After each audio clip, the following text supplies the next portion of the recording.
Saluton from BA. This is a Rorschach Multilateral update from the 20th of January 2026. A summary of what's going down in the world's major multilateral institutions. First up this week, on Thursday the 15th, several European countries, including Germany, France, Norway and Sweden, moved ahead with planned military exercises in Greenland shortly after US officials met with Danish and Greenlandic officials in Washington. French officials said the drills were meant to show backing for Denmark and underline cooperation among allies in the Arctic.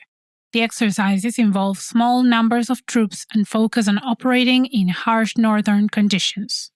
Meanwhile, on Sunday the 18th, Ireland's Prime Minister warned that the European Union would respond if the United States introduced new tariffs on European goods. He said the EU would prefer dialogue and de-escalation, but made it clear that countermeasures are ready if Washington moves ahead. The comments followed US threats linked to disagreements with European countries, which have raised concerns across the bloc.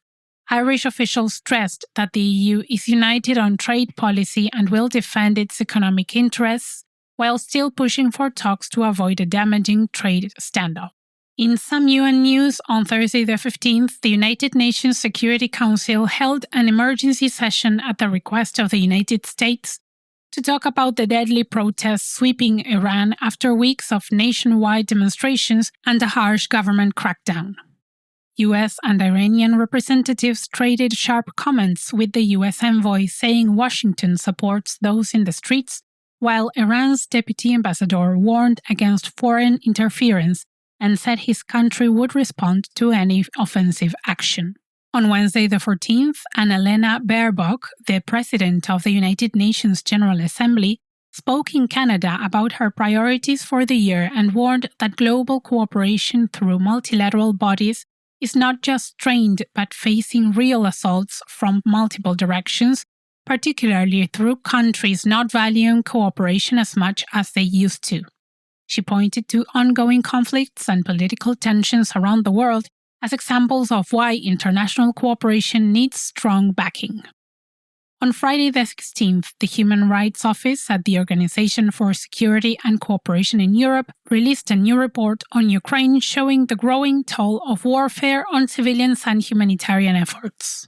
It found that Russian strikes with short-range drones and other weapons have driven up civilian deaths and made it harder for aid groups to operate near front lines.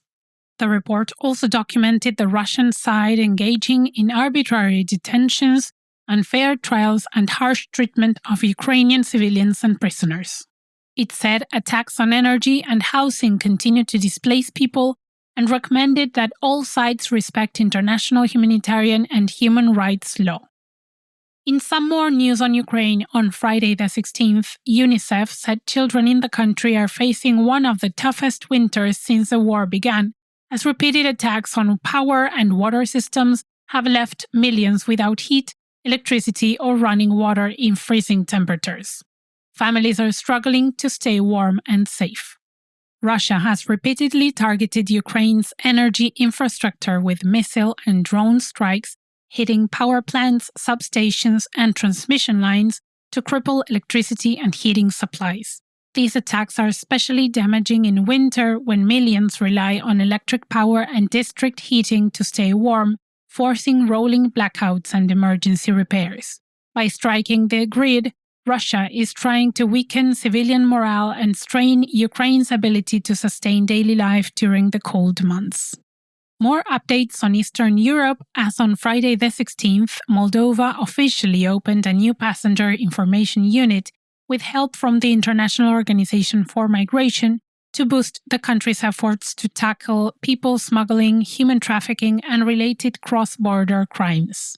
The unit will help authorities share passenger data more effectively and support efforts against terrorism and other serious offenses, while also promoting cooperation with international partners.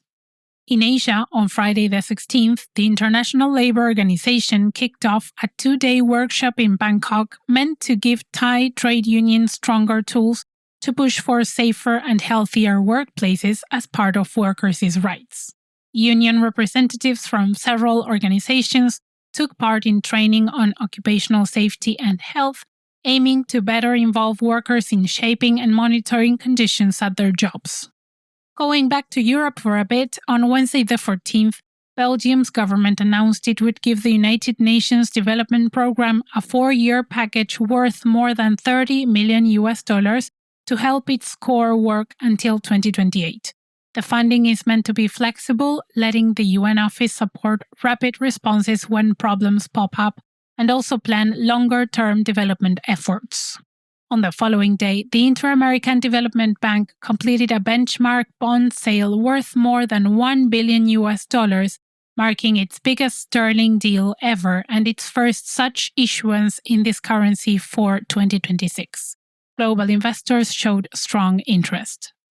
On another note, on Sunday the 18th, the African Union and other regional leaders wrapped up talks in Lomé, where they agreed to step up a coordinated mediation effort to try to push forward peace efforts in Eastern Democratic Republic of the Congo.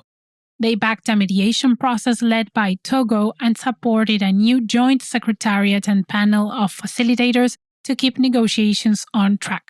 Participants called on the Congolese government, armed groups, and neighboring states to act on past accords and return to talks, including renewed discussions in Doha aimed at resolving remaining issues in the peace framework.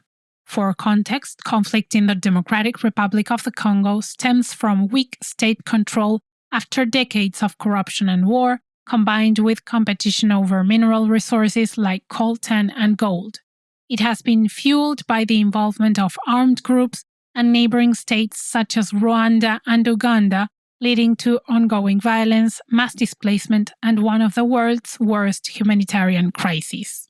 On Friday the 16th, the World Health Organization, with funding from the UK, announced it had kicked off Egypt's second national training of trainers program on mass casualty management for hospital emergency units. Egypt has a large and expanding medical workforce with ongoing efforts to improve training and professional development through national programs, continuous education, and international partnerships, but challenges remain in standardizing and updating skills across the system. Still on health, on Wednesday the 14th, the Pan American Health Organization shared findings from a new study showing drug use disorders are affecting millions across the Americas and are now one of the top 10 factors tied to death and disability there.